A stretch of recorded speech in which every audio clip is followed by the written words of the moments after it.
اور بر صغیر کے مسلمان پاکستان کے لیے ہر قربانی دینے کو تیار ہو جاتے ہیں۔ اس جد و جہد میں عورتیں بھی مردوں سے پیچھے نہیں ہیں۔ خواتین رہنماؤں میں بیگم شاہ نواز، بیگم لیاقت علی خان، بیگم عبداللہ ہارون، بیگم ہدایت اللہ، بیگم شمس النہار محمود، بیگم شائستہ اکرام اللہ آگے آگے ہیں۔ قائد اعظم اس تاریخی جد و جہد کی عظیم ترین علامت بن گئے ہیں، لیکن مسلمانوں کو پاکستان کے حصول میں ابھی بہت سے ہفت خواں طے کرنا ہے۔ ہندو کسی صورت میں بر صغیر کی تقسیم کو گوارا کرنے پر تیار نہیں۔ وہ اپنی اکثریت کے زوم میں ہیں اور پورے بر صغیر کو اپنی اور صرف اپنی میراث سمجھتے ہیں۔ یہ ستمبر 1944 ہے۔ ایک معقولیت پسند کانگریسی رہنما راج گوپالاچاری مسلمانوں کے حق خود اختیاری کی حمایت کر چکے ہیں۔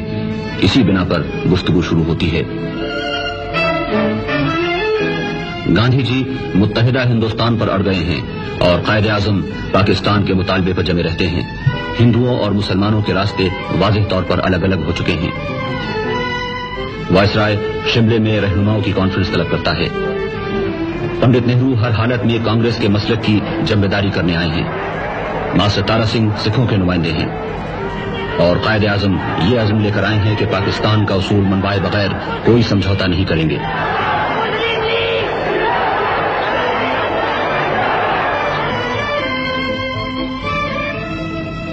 لارڈ ویول اور رہنماؤں کی بات چیت کا کوئی نتیجہ نہیں نکلتا، لیکن برطانوی حکومت بر صغیر کے سیاسی مستقبل کے بارے میں جلد از جلد کوئی حل تلاش کر لینا چاہتی ہے۔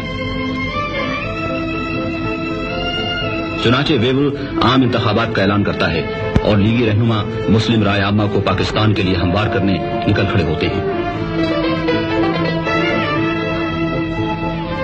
ان میں چودھری خلیق الزماں اور نواب اسماعیل خان، چندری گر اور یوسف ہارون، سردار اورنگزیب، سردار نشتر اور تمام دوسرے لیگی رہنما شامل ہیں۔ کانگریس متحدہ ہندوستان اور لیگ پاکستان کے موقف پر انتخابات میں جان لڑا دیتی ہے اور مسلم عوام اپنا فیصلہ پاکستان کے حق میں دیتے ہیں۔ مرکزی اسمبلی کی ساری مسلم نشستیں لیگ نے جیت لی ہیں۔ انتخابات نے یہ ثابت کر دیا ہے کہ پاکستان بر صغیر کے مسلمانوں کا متفقہ مطالبہ ہے۔ اب انگریزوں کے خلاف راست اقدام کا وقت آ گیا ہے اور 16 اگست 1946 کو سارے بر صغیر میں مسلمان مظاہرے کرتے ہیں اور انگریزوں کے دیے ہوئے خطابات واپس کر دیے جاتے ہیں۔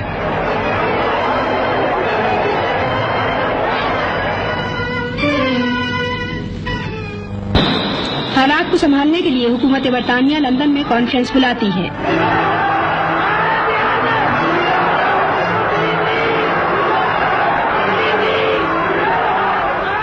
وائسرائے اور لیگی اور کانگریسی رہنما لندن پہنچتے ہیں۔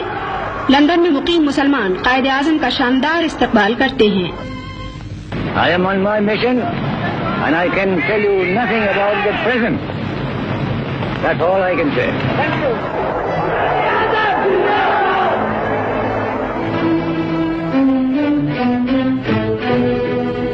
قائد اعظم اور لیاقت علی خان برطانوی وزیر اعظم کے قیامگاہ پر پہنچتے ہیں۔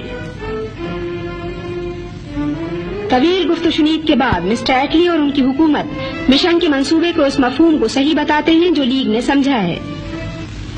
I am very happy that I am at this function and already I have had the opportunity of meeting some friends and I might yet find more friends, but you give me no time to do anything else.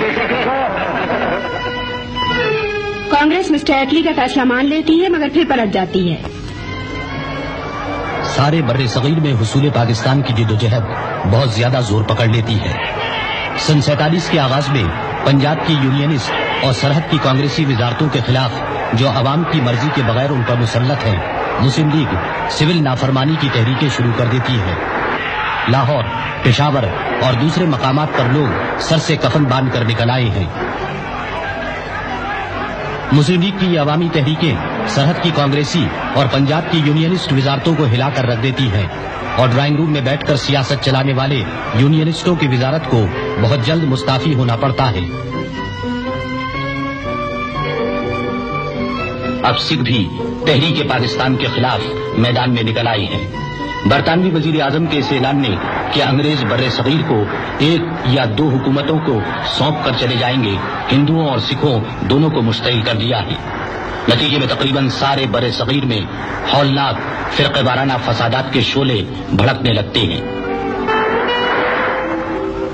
فرقہ پرستوں کے جنون نے صدیوں کی ہمسائیگی اور انسانیت کی دھجیاں اڑا دی ہیں۔ انسان کا لہو پانی سے بھی ارزاں ہو گیا ہے، اور حیرت ہے کہ اب بھی کچھ لوگ ایسے موجود ہیں جو یہ سمجھتے ہیں کہ ہندو اور مسلمان ایک قوم بن کر چین سے رہ سکتے ہیں۔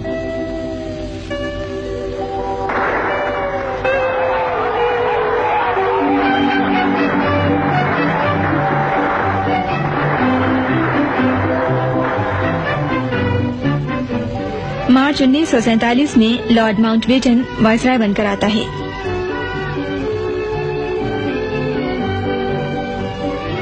لیگی اور کانگریسی رہنماؤں سے گفتگو کے بعد ماؤنٹ بیٹن وہی حل پیش کرتا ہے جس پر قائد اعظم اتنے عرصے سے زور دیتے چلے آ رہے ہیں، یعنی برصغیر کی تقسیم۔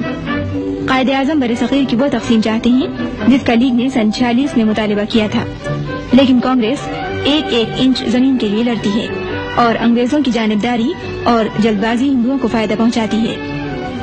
3 جون سن 47 کو ماؤنٹ بیٹن اپنے منصوبے کا اعلان کرتا ہے۔ پنجاب اور بنگال کے صوبوں کو بھی مسلم اکثریت اور ہندو اکثریت کے ضلعوں کی بنیاد پر تقسیم کرنے اور سلہٹ اور سرحد میں رائے شماری کا اعلان ہوتا ہے۔ اسی روز قائد اعظم قوم سے خطاب کرتے ہیں۔ We must remember that we have to take momentous decisions and handle grave issues facing us in the solution of the complex political problem of this great subcontinent inhabited by 400 million people. The world has no parallel for the most onerous, difficult task which we have performed. I pray to God that this critical moment He may guide us and enable us to discharge our responsibility in a wise and statesmanlike manner. Mountbatten منصوبے کے مطابق سلہٹ اور سرحد کی رائے شماری کا نتیجہ پاکستان کے حق میں نکلتا ہے۔ پاکستان کا ہونے والا دارالحکومت کراچی نئی ذمہ داریاں سنبھالنے کی تیاریاں شروع کر دیتا ہے۔ آخر کار 14 اگست سن 1947 کو مسلمان اپنی جد و جہد اور قربانیوں کا ثمرہ حاصل کر لیتے ہیں۔ بر صغیر میں ان کا اپنا وطن وجود میں آ گیا ہے۔ نامزد وزیر اعظم لیاقت علی خان اس پاک وطن کی سرزمین پر اس شخص کے استقبال کی تیاری میں ہیں جو اس وطن کا معمار اور اس کی عظمت کا سب سے بڑا علمبردار ہے۔